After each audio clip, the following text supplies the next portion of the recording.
Assalamualaikum, saya bukan ustazah, namun bagi kaum perempuan wajib semua untuk memperdalami agama, khususnya dari agama yang sering berseteru di negara kita ini. Nah, kami mengambil kutipan video untuk kita simak bersama. Bagi kalian yang baru datang di channel ini, subscribe dulu ya dan mari kita berteman. Saya berkata pada saat itu, di mimpi itu, dengan maksud biar cahaya ini bisa hilang.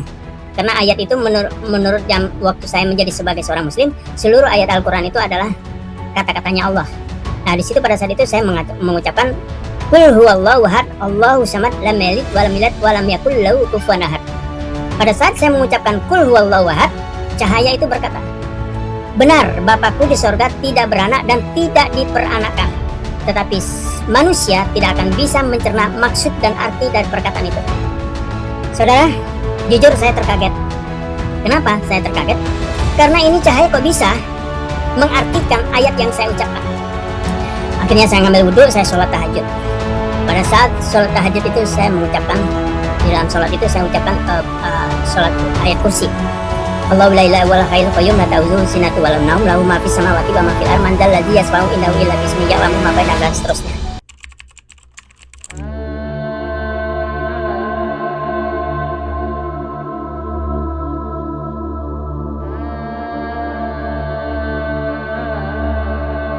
Bagaimana saya tadinya sebagai seorang muslim sekarang menjadi murtadin. Dan kenapa saat sekarang ini pada malam hari ini saya bisa menjadi sebagai seorang murtadin? Ceritanya cukup panjang. Jadi pada malam hari ini saya punya kesempatan untuk sedikit bercerita tentang pada saat saya dipanggil sebagai seorang murtadin.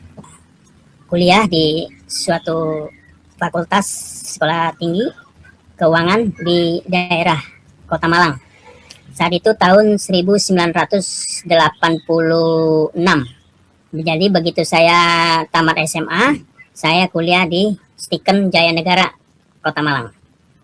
Nah, singkat cerita saudara terkasih yang dikasih Tuhan Yesus, pada saat itu saya sebagai seorang muslim, saya tidak lepas dari menjalankan ibadah saya di sholat di kampus.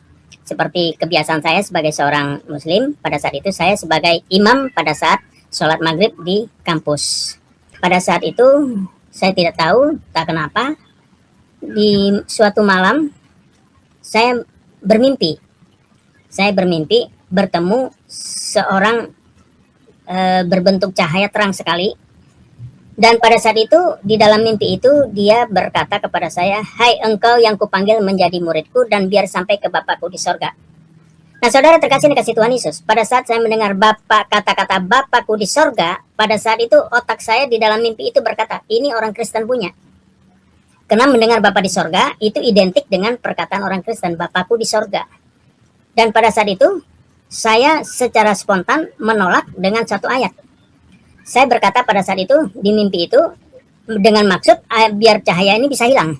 Karena ayat itu menurut waktu saya menjadi sebagai seorang muslim, seluruh ayat Al-Quran itu adalah kata-katanya Allah. Nah, di situ pada saat itu saya mengucapkan, Qul huwallahu ahad, Allahu samad, lam yalid wa lam yulad wa lam yakul lahu kufuwan ahad. Pada saat saya mengucapkan Qul huwallahu ahad, cahaya itu berkata, benar, Bapakku di sorga tidak beranak dan tidak diperanakan. Tetapi manusia tidak akan bisa mencerna maksud dan arti dari perkataan itu. Saudara, jujur saya terkaget. Kenapa saya terkaget? Karena ini cahaya kok bisa mengartikan ayat yang saya ucapkan. Padahal itu kan ayat Al-Quran, ayat bahasa Arab. Ternyata cahaya ini bisa mengerti. Dan pada saat di dalam kebingungan di dalam mimpi itu, saya terkaget dan saya terbangun. Pada saat itu saya duduk termenung. Sebelum saya ngambil wudhu, saya sholat, saya berkata dalam hatiku, ya Allah, amin jabang bayi, jangan sampai saya menjadi seorang Kristen. Apa itu orang Kristen? Kafir, kalau bagi kita sebagai seorang muslim waktu itu adalah orang Kristen adalah orang kafir. Akhirnya saya ngambil wudhu, saya sholat tahajud. Pada saat sholat tahajud itu saya mengucapkan, di dalam sholat itu saya ucapkan sholat ayat kursi. Allahu la ilaha illa huwal qayyum la ta'khudhuhu sinatun wa la nawm lahu ma fis samawati wa ma fil ardi man dzal ladzi yashfa'u indahu illa bi'iznihi ya'lamu ma baina aydihim dan seterusnya.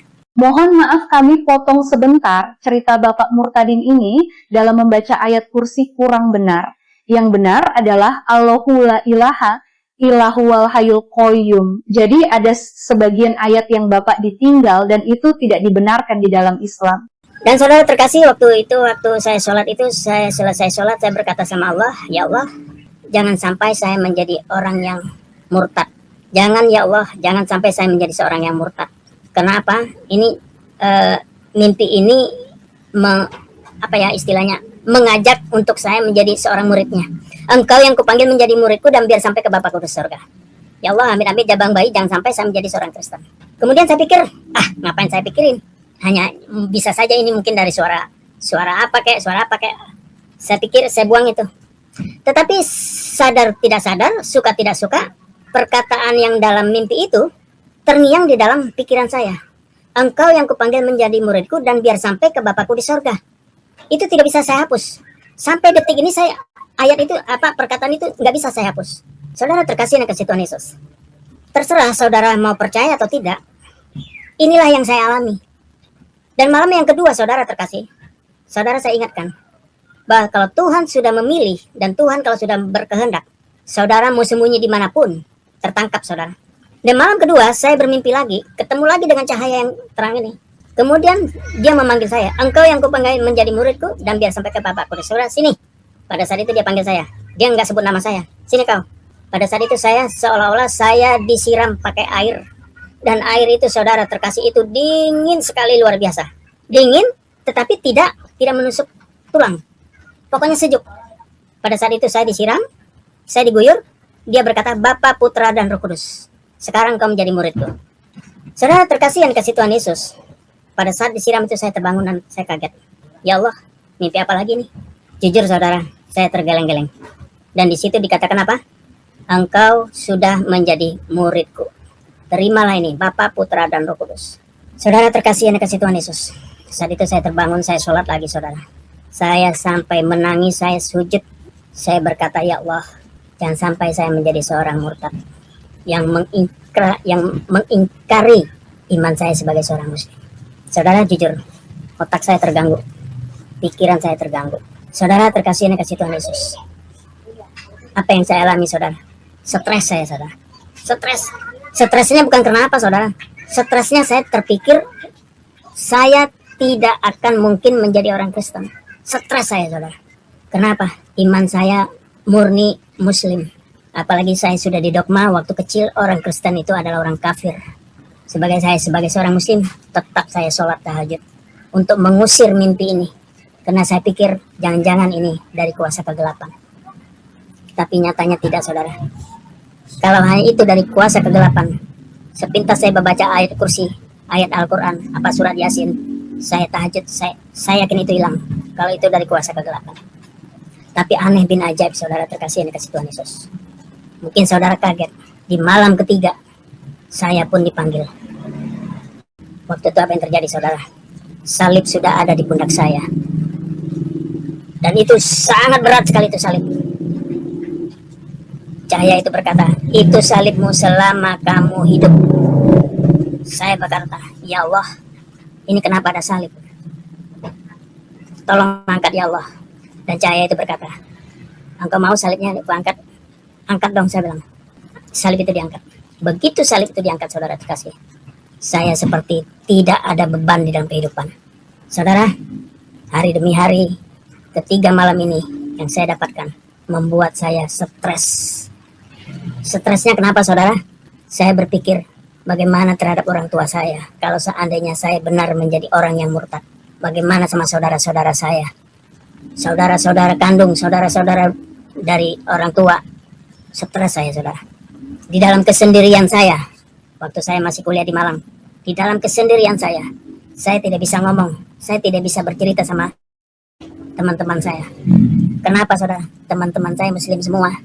Kalau saya bercerita tentang hal ini semua, saya pasti dikatakan orang gila. Hari-hari berlalu saudara terkasih. Suatu ketika, suatu malam, saya pas lagi sholat, saya ajak mereka untuk sholat berjamaah di kos-kosan saya. Saya terbiasa sholat jamaah saudara, sama teman-teman satu kampus. Saudara kasih apa yang terjadi? Pada saat selesai sholat saya waktu di kos-kosan itu, dan hujan deras sekali, hujan deras, petir sambar menyambar. Begitu saya selesai sholat, Waktu saya mengatakan Assalamualaikum warahmatullahi wabarakatuh, Assalamualaikum warahmatullahi wabarakatuh. Pada saat itu saudara kasih apa yang terjadi? Ada suara berbisik di telinga saya. Detik ini kamu pergi ke gereja. Pada saat itu maghrib, saudara, selesai maghrib. Detik ini juga kamu pergi ke gereja. Saya bertanya, gereja mana ya Allah? Kan banyak gereja. Saya seolah-olah dituntun, saudara. Saya disuruh ke gereja Kayu Tangan, katedral. Kalau saudara tahu, di Kota Malang ada namanya gereja Kayu Tangan. Itu gereja katedral, gereja Katolik. Di situ ada suara bisikan di situ. Karena di sana ada seorang pastor yang sudah menunggu kamu. Saya tolak, saudara, saya tolak. Ya Allah, mana mungkin saya hujan-hujan seperti ini ke gereja. Dan apa kata teman-teman saya? Bingung saya, saudara. Jujur, bingung dan stres saya. Saya balik ke kamar, keluar lagi. Kamar, keluar lagi. Sampai teman-teman saya bertanya, kenapa kamu Git? Dulu nama saya, panggilan saya Sugito, panggilan Gito. Saudara, hati ini berdebar. Tidak kuat, saudara. Kalau saya tahan dan saya tidak pergi saat itu, saya nggak kuat. Akhirnya saya pergi, saudara. Saya ikutin suara itu. Akhirnya saya pergi. Saya naik bemo. Kalau di sana bemo, saudara, masih bemo. Bemo, saya pergi ke Kayu Tangan. Waktu itu hujan deras, saudara. Hujan, benar-benar hujan deras. Mau tidak mau, daripada hati saya gelisah, saya pergi. Saudara terkasih, pada saat saya sampai di daerah lokasi gereja, saya ketemu satpam dan berkata, saya mau ketemu seorang pastor. Satpam itu bertanya, untuk apa? Sudah, jangan banyak cerita, panggil seorang pastor, saya mau ketemu. Akhirnya saya diantar ke rumah tempat pastoran, istilahnya pastoral. Di situ saya disuruh tunggu di depan pintu. Tunggu Pak, saya panggilin pastor. Saudara, apa yang terjadi? Waktu saya dipersilakan masuk sama pastor itu, bertemu muka sama muka, pastor itu berkata, kenapa engkau tidak kemarin ke sini? Saya kaget, saudara. Lah, orang belum pernah ketemu. Kenapa dia berkata, engkau kenapa kemarin tidak ke sini? Saya sudah menunggu kamu. Kaget saya, saudara. Sini kamu. Saya dipanggil sini. Ini ada pesan dari Tuhan Yesus buat kamu. Saudara, dengan hati yang gemetar, dengan lutut yang, aduh, seperti saya nggak bisa jalan, saudara. Otak saya masih belum berpikir, nggak bisa pikir. Ini pastor kok bisa menunggu saya gitu? Orang belum janjian, belum kenalan, kok sudah nunggu saya? Karena mustahil, omong kosong. Tapi yang terjadi apa, saudara? Begitu saya berada di depan pastor itu. Kalau kita dulu orang-orang pastor kita Katolik itu rata-rata orang bule, saudara, orang Belanda, tinggi, saudara, pastornya. Pada saat itu dia pegang pundak saya, engkau yang dipanggil oleh Tuhan Yesus, ingat satu pesan ini. Tuhan Yesus memanggil engkau untuk diselamatkan. Sekarang kamu pulang. Kaget saya bilang, pastor, saya mau ketemu, pastor, saya mau cerita. Tidak usah kau cerita, saya sudah tahu. Kamu kan yang mendapat mimpi 3 malam berturut-turut dari Tuhan Yesus. Tuhan sudah memberitahu saya. Sudah, sekarang kamu pulang. Ingat satu pesan ini dari Tuhan Yesus. Tuhan Yesus tidak pernah memaksa orang untuk diselamatkan. Lanjut pastor itu berbicara sama saya. Saya tidak bisa ngomong apa-apa lagi, saudara. Kenapa? Pastornya sudah tahu kalau saya punya mimpi 3 malam berturut-turut. Akhirnya saya pulang. Di dalam bemo, saya seperti orang kehilangan akal. Kenapa kehilangan akal? Saya bilang, ya Allah, mana mungkin itu pastor tahu saya? Mana mungkin pastor ini tahu saya? Saudara, akhirnya apa yang terjadi, saudara terkasih dan kasih Tuhan Yesus? Berjalan waktu demi waktu, hati saya terus terpaku kepada yang 3 mimpi itu. Mimpi 3 malam berturut-turut itu dan perkataan pastor. Tuhan Yesus tidak pernah memaksa engkau untuk diselamatkan. Di situ otak saya berbicara. Emang selama ini saya sholat tidak selamat? Emang selama ini saya puasa tidak selamat? Emang selama ini saya ngaji tidak selamat? Otak saya berpikir seperti itu. Saudara terkasih dan kasih Tuhan Yesus, minggu hari demi hari saya jalani. Jadi kalau hari Minggu untuk menghibur hati saya ke gereja. Kalau hari Jumat saya pakai sarung, saya ke masjid. Biar adil maksudnya. Jadi kalau Minggu, haleluya, haleluya, haleluya. Kalau hari Jumat, Allahu Akbar. Hanya istilahnya untuk menyenangkan hati. Tapi saudara terkasih yang dikasih Tuhan Yesus, apapun yang kita sembunyikan, Tuhan tidak suka. Apa yang terjadi? Mbok dilala. Ya, orang bilang nih, mbok dilala. Saat saya Minggu, karena sudah terbiasa hari demi hari saya jalani. Suara hati saya mengatakan minggu saya ke gereja, pagi-pagi saya ke gereja, saudara, membawa buku pujian, namanya dulu Madah Bakti, tahun 87-an sekitar itu, 87-an. Masih ada Madah Bakti, kalau orang Katolik tahu itu nama Madah Bakti. Saya pergi pakai tahu sendiri saudara, kalau orang Katolik, kalau orang Kristen ke rumah Bapak di surga, ke gereja kan harus necis, pakai baju yang bagus, pakai sepatu, keren saudara. Akhirnya saya pergi pagi-pagi itu saya ke gereja. Mbok dilala ketemu sama teman saya. Dia bertanya, kamu kok tumben gitu, rapi banget, mau kemana? Saudara, apa yang terjadi? Secara tidak sadar, di luar otak saya, di luar kesadaran saya tunjukkan itu Madah Bakti, saya mau ke sini. Langsung apa yang terjadi saudara? Teman saya berkata, istighfar Git, istighfar. Istighfar Git, istighfar. Dia bilang begitu kan. Udahlah kamu pergi, saya bilang saya mau ke ini. Akhirnya saudara, apa yang terjadi pada saat saudara teman saya tahu? Teman satu kamar. Astagfirullahaladzim, apa yang terjadi saudara? Sejak itu, detik itulah saya mulai titik terendah saya. Secara sembunyi-sembunyi ternyata teman saya berkirim surat kepada orang tua saya kalau mengatakan saya sudah menjadi Kristen. Dulu belum ada WA saudara, masih surat menyurat. Dan dia tahu surat saya, alamat saya, karena papa sering kirim surat. Saya simpan surat, otomatis ada alamatnya. Dia berkirim surat ke orang tua saya. Waktu itu orang tua saya bekerja di kepala cabang di Cikampek. Saudara, pada saat itu, detik itu terbukalah apa yang selama ini saya sembunyikan dari mata manusia, dari mata Tuhan. Pada saat itulah Tuhan membukakan segala sesuatunya. Akhirnya saya mendapat telegram dari orang tua saya. Dulu telegram saudara, nggak ada WA, nggak ada SMS, itu nggak ada. Begitu saya dapat telegram, tulisannya merah semua. Apa katanya? Begitu kamu dapat telegram ini, segera kamu pulang ke Cikampek. Ada sesuatu hal yang penting yang harus kamu tanggung jawab. Sangka saya pikir ada apa-apa. Yang merah semua. Saya pulang ke Cikampek. Begitu saya pulang ke Cikampek, saya ketuk pintu. Sebagai kebiasaannya sebagai seorang muslim, saya ketuk, Assalamualaikum. Saudara terkasih Tuhan Yesus. Saudara tahu apa yang terjadi? Orang tua saya sudah mulai berbeda cara penyambutan saya, penyambutan anaknya. Saat itu, begitu pintunya dibuka, saya disuruh hanya boleh duduk di ruangan tamu. Kamu duduk di ruangan tamu, gak boleh masuk kamar. Di situ, begitu orang tua saya, papa saya ngomong seperti itu, otomatis kita sebagai anak bertanya, ada apa ini? Akhirnya saya duduk di ruang tamu, seperti orang asing, saudara. Saudara terkasih Tuhan Yesus. Pada saat itu, saya disidang ternyata. Ada uyut saya, ya kalau orang bilang Sumatera namanya datua. Ada uyut. Orang tua. Kemudian ada seorang spiritualitas, orang tua saya Muslim, Pak Haji. Waktu itu saya disidang saudara. Pada saya disidang saudara terkasih Tuhan Yesus, papa saya berkata, Git, apa benar kamu sudah pergi ke gereja? Saya kaget saudara. Merah muka saya. Saya katakan, papa tahu dari mana? Ini ada surat dari temanmu. Saya nggak bisa ngomong saudara. Begitu saya buka suratnya, saya nggak bisa ngomong. Ternyata teman satu kamar saya yang namanya Muhammad Yusuf. Saya nggak bisa ngomong. Akhirnya apa? Saya mendapat bisikan. Saya minta izin ke kamar mandi. Saya bilang, Pak, saya mau kamar mandi dulu. Ya sudah, sana kamar mandi. Saudara tahu apa yang terjadi? Saya di kamar mandi, saya berdoa.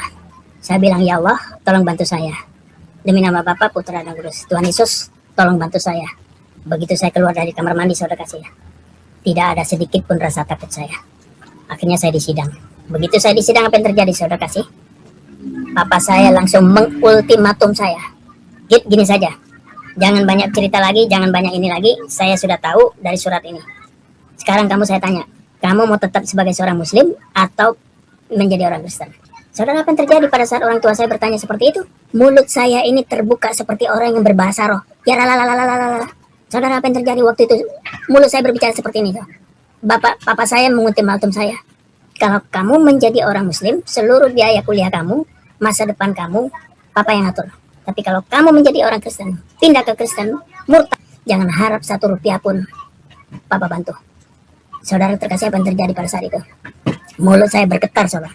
langsung berbicara, kalau Bapak tidak kasih saya 1 rupiah tidak apa-apa, Tuhan Yesus kasih saya 5 rupiah. Mulut saya ini tidak bisa berhenti, saudara. Seperti bahasa roh. Bapak tidak kasih saya 1 rupiah, nggak apa-apa, Tuhan Yesus kasih saya 5 rupiah. Mau bilang apa? Seumur-umur saya menjadi seorang anak, takut sama orang tua. Tapi pada saat itu, kenapa mulut saya bisa seperti itu? Langsung ekspresi orang tua saya marah.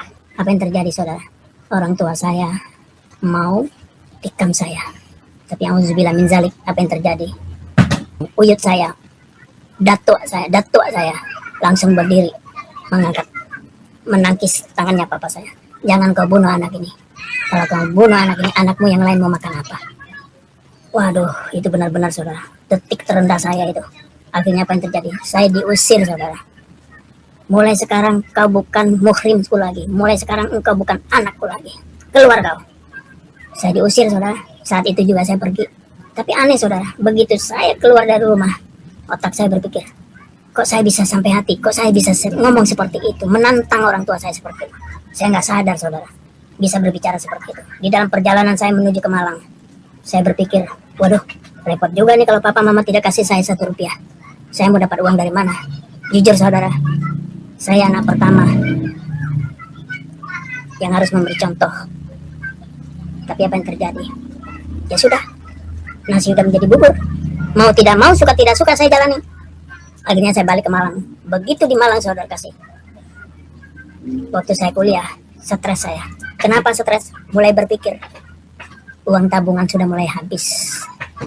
Saya pikir ancaman orang tua kan hanya sebatas ancaman, gak mungkin tega. Mana tega sih orang tua? Hari berhari lanjut, bulan berlanjut, bulan pertama, bulan kedua, bulan ketiga tidak dapat lagi kiriman.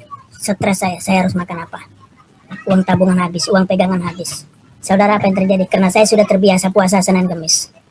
Saya bilang, no problem, nggak masalah. Jadi saya punya prinsip, kalau hari Senin sama Kamis saya puasa, untuk mengurangi jatah makan. Tapi akhirnya saya nuntut, saudara. Ya namanya manusia kan, nuntut saya sama Tuhan Yesus. Tuhan, mana 5 rupiahnya? Saya nuntut, saudara. Mana 5 rupiahnya? Engkau janjikan 5 rupiah. Tahu ada bisikan, kerja, tahu kerja. Mana ada Tuhan kasih uang dari langit, kerja kau. Akhirnya, saudara, saya dulu orangnya putih, saudara, sekarang aja hitam. Akhirnya saya kerja, saudara. Dan kerja pertama saya, daripada saya tidak dapat uang, saya menjadi sales jamu Sido Muncul. Ingat banget saya, saudara. Emang saudara pikir jualan jamu Sido Muncul, jamu gampang? Susah, saudara. Apalagi harus jual satu paket. Kalau saya tidak terjual, saya nggak dapat uang. Dulu agak susah, saudara, cari kerjaan. Akhirnya apa, ya udah, kalau saya hari ini tidak dapat uang, tidak terjual jamu, ya sudah, saya nggak bisa makan. Saya karena udah terbiasa puasa ya, jadi saya nggak kaget. Paling minum, ada dapat terjual ya, puji Tuhan, saya bisa makan. Berlanjut, saudara terkasih, berlanjut, singkat cerita. Akhirnya suatu ketika saya berpikir, otak saya, karena saya sudah diusir juga dari orang tua tuh, ngapain lagi? Terang-terangan udah saya. Akhirnya suatu ketika saya harus mengambil keputusan. Ingat, saudara, iman adalah keputusan.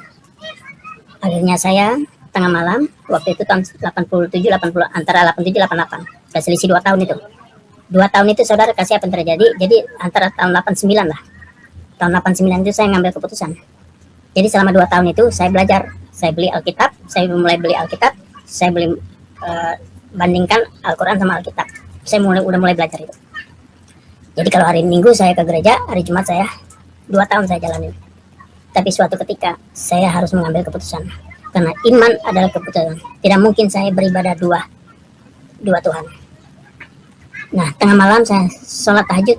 Waktu saya sholat tahajud, saya baca surat Al-Fatihah.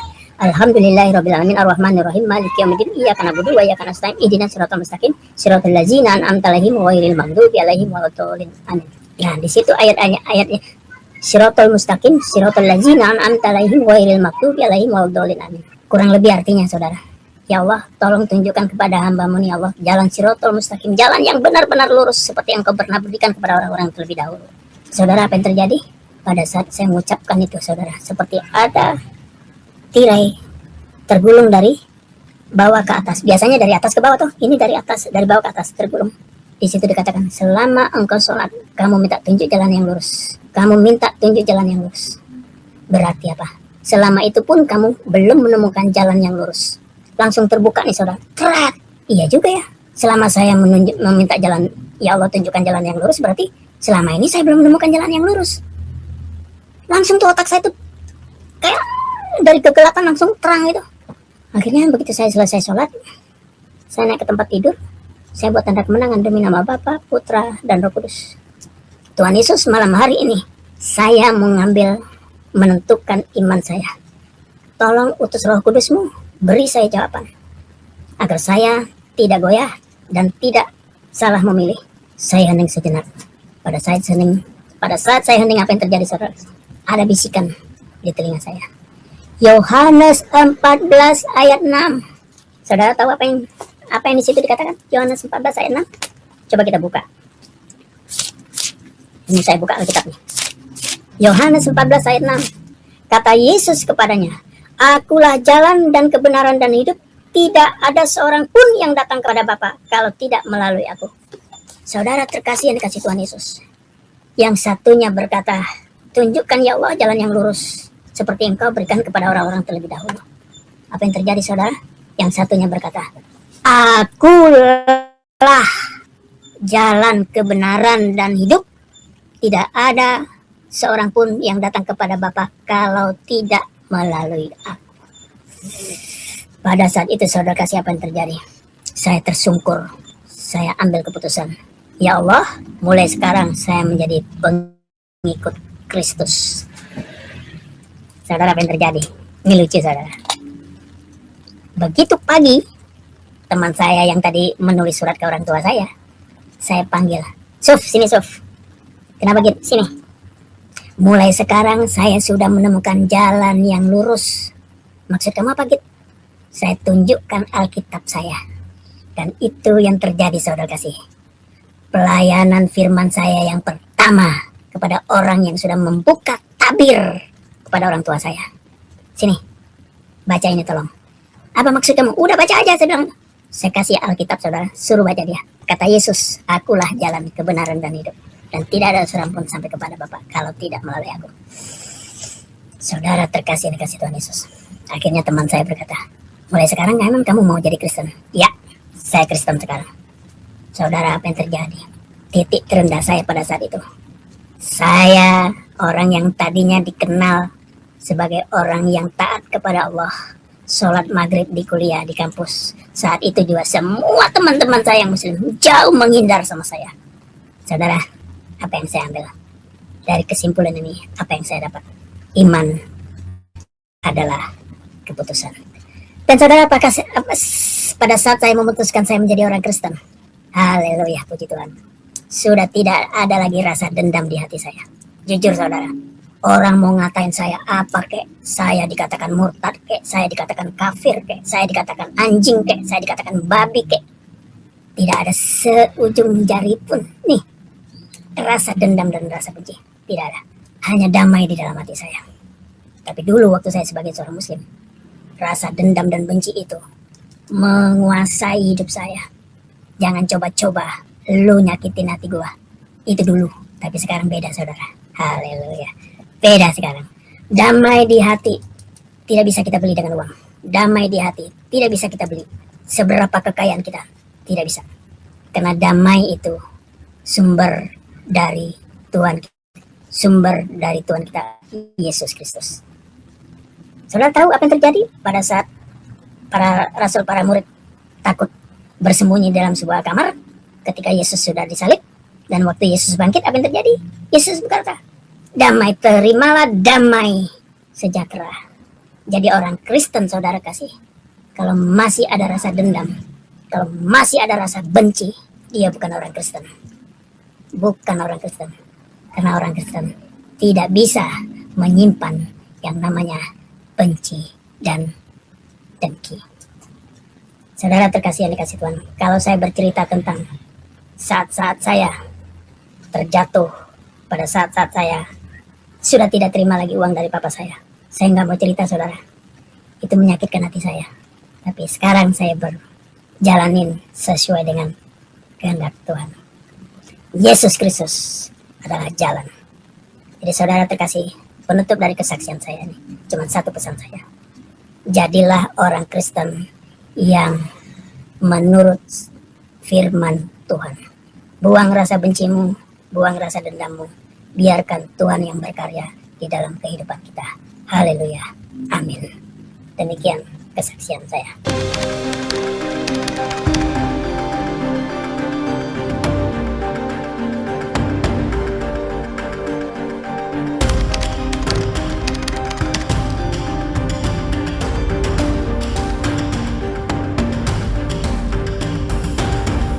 Jadi pada saat saya sudah mendapatkan mimpi itu, kemudian saya langsung segera ambil, saya beli Alkitab, saya pelajarin Al-Quran, buka Alkitab selama 2 tahun. Jadi selama 2 tahun itu saya tetap ke gereja, saya tetap juga ke masjid. Ada satu hal yang saya lupa, Pak. Ini penting banget. Ada yang lupa saya. Jadi pada saat saya pagi ke gereja, lupa saya itu. Pagi ke gereja, pada waktu saya masuk ke gereja, saya terkaget-kaget, saudara terkasih. Pada saat itu kenapa saya kaget? Karena tahu sendiri saudara, kita di gereja Katolik itu kaya dengan patung-patung. Ya kan? Kaya dengan patung-patung, simbol-simbol patung. Ada patung Yesus, ada Bunda Maria, ada Santo Yusuf. Kaget saya saudara. Saya bilang, ya Allah, mana mungkin saya beribadah seperti ini? Waktu saya mau tolak ke belakang, mau lari, mau nggak jadi masuk ke gereja, tahu apa yang terjadi saudara? Seperti saya tuh didorong oleh umat yang masuk itu seperti orang kehabisan tempat duduk. Akhirnya saya masuk melewati pintu gereja. Mau tidak mau, saya masuk, saya duduk di bangku. Dan aneh bin ajaib, pada saat saya mau masuk itu, ada nenek-nenek masuk duluan, baru saya. Mbok dilalas, tahu-tahu ada lagi orang tua lagi yang duduk. Jadi saya diapit sama 2 orang tua. Seolah-olah memberi petunjuk sama saya. Seperti ini, buat tanda kemenangan, Bapa, Putra, dan Kudus. Dan yang lebih aneh lagi, yang lebih ini lagi. Pada saat Sang Kristi, waktu Romo pastor mengangkat hosti tubuh Yesus, pada saat yang sama suara azan berkumandang, Allahu Akbar, Allahu Akbar. Waduh ya Allah, pada saat itu apa yang terjadi? Hati saya ini nggak kuat saudara. Yang satunya mengatakan keluar sholat, yang satu mengatakan tubuh Yesus. Lemes saya saudara, lemes, benar-benar lemes. Akhirnya saya tidak kuat, akhirnya saya keluar. Saya bilang, nun sewu mbah, yang kulo bade keluar. Saya keluar saudara. Dan waktu saya keluar, saya langsung ke masjid. Saya sholat. Sujud saya. Saya bilang, saya menangis. Ya Allah, kenapa hidup saya seperti ini? Kenapa ada seperti ini, kejadian seperti ini? Saya nggak kuat ya Allah. Yang satunya tarikan ke masjid, yang satunya tarikan ke gereja. Dan ini saudara kasih apa yang terjadi? Selama 2 tahun saya jalanin. Jadi hari Jumat saya ke masjid, hari Minggu saya ke Kristen. Selama 2 tahun Pak Rusli. Dan pada saat 2 tahun itulah saya harus mengambil keputusan. Karena di pikiran saya nggak mungkin menjadi orang yang mempunyai 2 iman. Yang satu ke masjid, yang satu ke... Nggak mungkin, saya harus ambil keputusan. Iman adalah keputusan. Seperti itu Pak Rusli.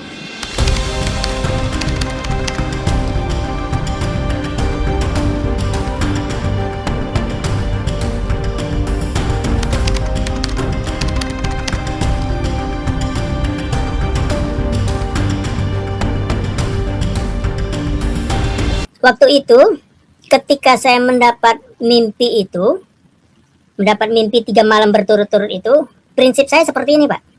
Kita punya ayat, kita punya Al-Quran. Jadi setiap kita mengucapkan ayat Al-Quran itu, kalau seandainya itu dari kuasa kegelapan, dia pasti lari. Itu udah prinsip kita sebagai seorang muslim.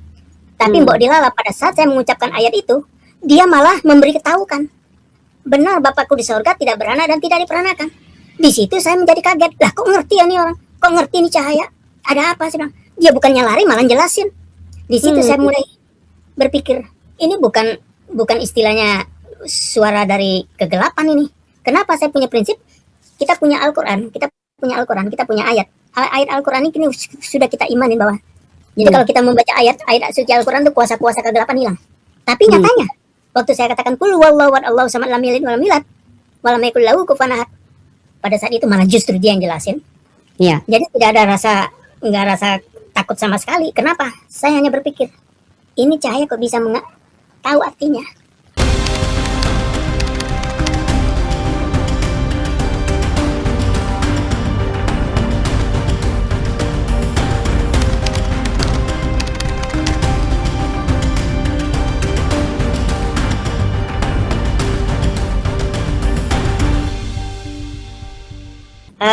sejak saya diusir sama orang tua saya tidak diperbolehkan dan sudah putus hubungan itu selama 24 tahun.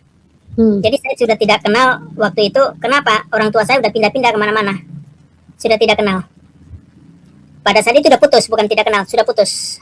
Tapi saya sebagai anak, saya berusaha untuk mendekatkan diri. Apapun yang terjadi, saya sebagai seorang anak harus menghargai dan menghormati orang tua. Saya harus cari informasi seperti apapun juga. Dan suatu ketika saya mendengar orang tua saya ada di Jakarta, saya berusaha untuk datang karena kebetulan waktu itu papa saya, mama saya mau naik haji. Pada saat saya mau datang ke sana, ternyata saya tetap masih diusir. Jadi saya akhirnya sampai 24 tahun saya tidak bertemu sama papa dan mama lagi, apalagi sama saudara waktu itu karena sudah terputus. Dan saya berdoa sama Tuhan Yesus. Tuhan Yesus, saya hanya cuma satu minta, mohon sama Engkau, sebelum papa mama saya dipanggil, ketemukan saya. Karena saya akan belajar bersaksi bahwa Engkau adalah Tuhan. Mbok dilala nih Pak Rusli, mbok dilala ya. Saat saya membawakan renungan firman di kantor, waktu itu di Sudirman, ketemu sama adik saya yang kerja di Wisma BNI. Pak, pada saat itu ada temannya adik saya itu bercerita kalau ada seorang pendeta yang bawain firman itu katanya orang dari Riau. Jangan-jangan ini kakakmu. Dia tanya, emang siapa namanya? Vincentius Sugito. Oh ya itu benar, kakakku katanya adik saya. Akhirnya mintalah nomor telepon. Pada saat itulah saya bisa ketemu sama papa dan mama. Wow. Dan adik saya pada saat itu mengatakan, Mas, papa rindu sama kamu. Akhirnya saya datang. Emang papa di mana sekarang? Papa ada di rumah sakit. Di rumah sakit mana? Haji. Akhirnya saya datang, besoknya saya datang ke menjenguk orang tua saya yang sakit. Dan pada saat orang tua saya jenguk, waktu itu papa saya bilang apa? Git, kamu selama ini kemana saja? Nah, padahal orang tua saya yang ngusir toh. Kamu kemana aja selama ini? Akhirnya saya bilang, Pak, saya melancong, saya jalan-jalan. Akhirnya, Papa di sini udah berapa hari? Udah hampir 2 minggu katanya. Ya sudah, boleh nggak Pak aku berdoa? Boleh. Tapi gitu doanya udah beda ya Pak? Udah nggak apa-apa, sama aja. Alhamdulillah Tuhan. Pada saat Papa saya ngomong, sudah nggak apa-apa, sama saja. Waktu itu saya nyanyi sebuah lagu, kasih dari Yesus mengalir di hati. Saya nyanyi pokoknya tentang kasih. Akhirnya saya tumpang tangan, saya berdoa di dalam nama Yesus. Bapak, tolong papa saya begini. Pokoknya saya cerita bahasa roh. Orang tua kan nggak ngerti kalau bahasa roh kan. Saya bahasa roh. Yeah. Saudara, apa yang terjadi? Saya perhatikan papa saya bisa nangis. Wow. Pada saat papa saya itu nangis, saudara kasih, saya lebih nangis lagi. Kenapa? Merasa kemurahan Tuhan turun atas dia. Luar biasa. Itu saya katakan apa?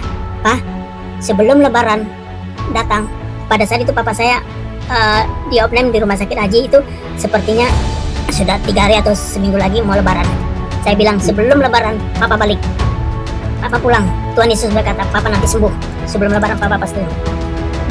Aduh, Tuhan itu luar biasa saudara.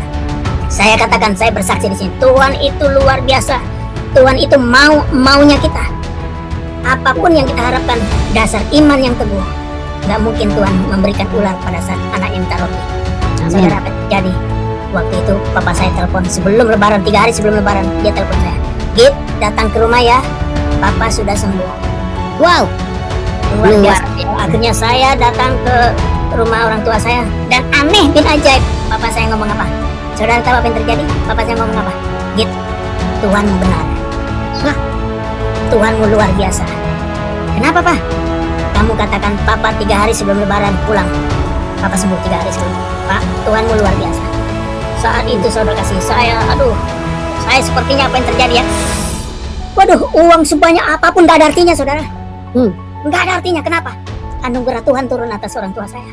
Meskipun pada saat dia dipanggil 2 bulan setelah saya ketemu sama dia, Tuhan panggil dia meninggal. Luar biasa. Jadi hubungan saya sama orang tua pada saat itu seperti itu. Dan sejak ketemu sama papa saya, mama saya, disitulah terjadi rekonsiliasi antara saudara-saudara saya. Nah, bagaimana dengan pendapat kalian? Apakah ada bantahan untuk kesaksian Bapak yang murtad ini?